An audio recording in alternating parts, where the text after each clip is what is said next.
Hi, my name is Alendra Pine, and I live in Jacksonville, Florida. And I just want to contribute in some way to the fall of the UHS and hopefully other centers for behavioral health, because I myself have just been let out of one of the worst places I can imagine spending my time. A place called Riverpoint Behavioral Health. It's in Jacksonville Beach. I just read online that they're doing an investigation on it, and also another place called Wekiva Springs, which I had also considered going to actually voluntarily. I was not voluntarily committed to Riverpoint. It was against my will. My mother had asserted she wanted me to go there instead of Orange Park Medical or some other place. But the reasons I was committed were entirely unfair. I was walking alongside the road and I was stopped by a cop. He didn't tell me what he thought was wrong with me. He just said I looked schizophrenic. I've had so many different diagnoses over the years that I don't believe in the whole allopathic medical establishment at all. I totally believe in Eastern medicine and mind, body, soul oriented medicine and integrative medicine and homeopathic medicine. I'm totally a free spirit. I don't believe in rigid left brain thinking ruling society. I don't believe in the medical establishment as we currently see it, generally speaking, in the US today. So I don't even get the point of what I went through. I see it as totally unnecessary. I see that the conservatives who run the place are crazier by far than my liberal ass. I did nothing wrong to get in there, as I have been committed for so many times, just over nothing. I stayed there for a month and a day exactly. It felt like years. I feel like a different woman now than I did going in. I feel like my soul was sucked dry, even though I made my heart pound every day there to try to have passion for life and compassion for the people who were there with me, both staff and patients. And I feel like I did a pretty good job of that, keeping the morale high in that place for them. Even when things turned dark and when everyone hated me, I tried to turn that hatred in on myself before I let it escape and hurt anybody else. Which I now am wondering why I did it, because they caused me so much pain, and the problem is they're going to continue to cause me so much pain. My family is giving me pain, even as I've just been given a fresh start, as they like to think of it. Back living with my parents because they don't trust me in my apartment alone, apparently. So that's where I am now, in my mother's home, tentatively, because she doesn't seem to want me here very much. But she's a very confused woman herself, and her and my brother, who I share the house with, have multiple problems, mental problems, that I can't even begin to describe.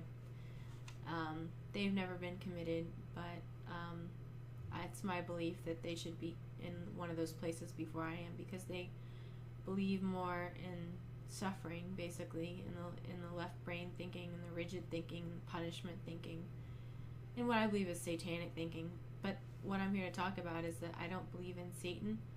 I renounced Satan when I was in the hospital after people started calling me Satan.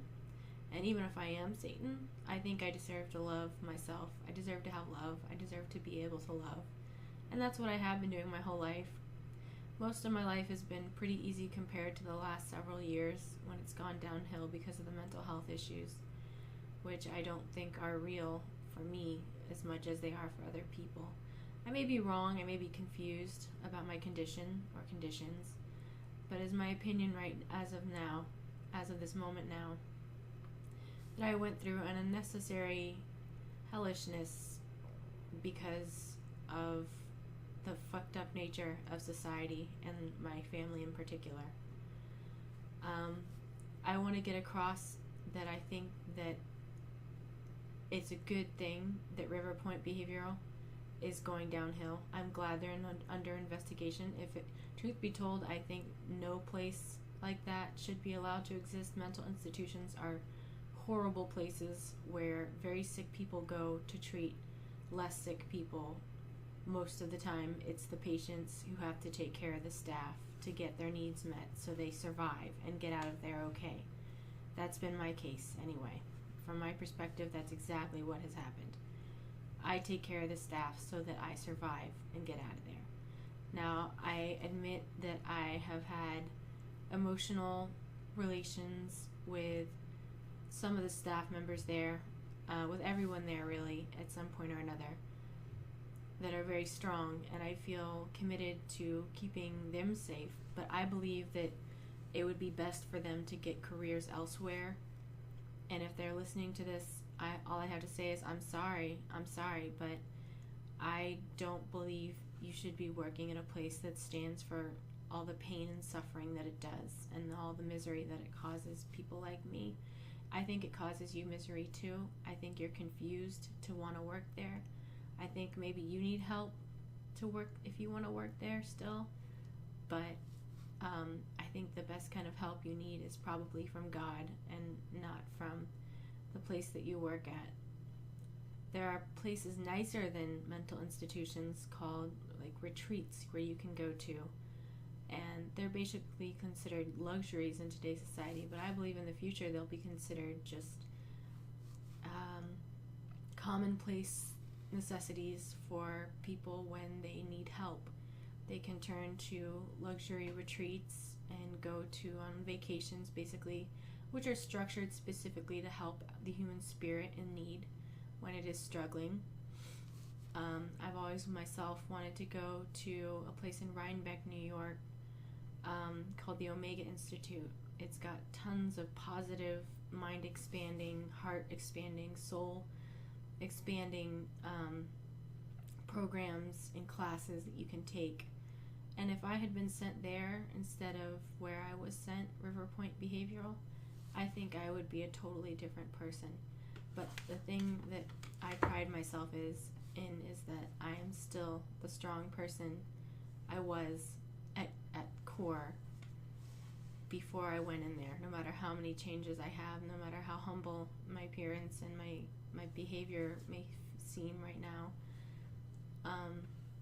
I still feel like they couldn't change me. I still feel like I'm worthy of being a candidate for the Omega Institute. I still feel like I can go on and live my life in bloom and in peace. If people would just believe in me a little bit and let me and stop attacking me. Because I do know there is a hive mentality that goes around, and I know I'm on the blacklist. And I know because I can't take a walk outside without being targeted by police. And that's really sad, and it's really scary that this day in America, a woman like myself can't go outside without fearing for her life, for doing nothing at all, just being herself, just walking, just trying to figure things out, not bothering anybody. But there it is. So to everyone out there, if you think you're safe in America, you probably have some unconscious deal going on with the powers that be to keep you safe. So maybe you should consider that not everybody has that safety net around them, and feel a little compassion the next time you go out and walk. Don't just stare at strangers, unthinkingly. Think that they might be in a lot of pain and feel compassion for them, because they are probably feeling compassion for you and a whole lot of other emotions. So just try and understand. And if you think you need help, try going to a retreat or a spiritual center before you look to the medical community for help with issues like that. Because if you go to Riverpoint or any other such place, you will be fucked up.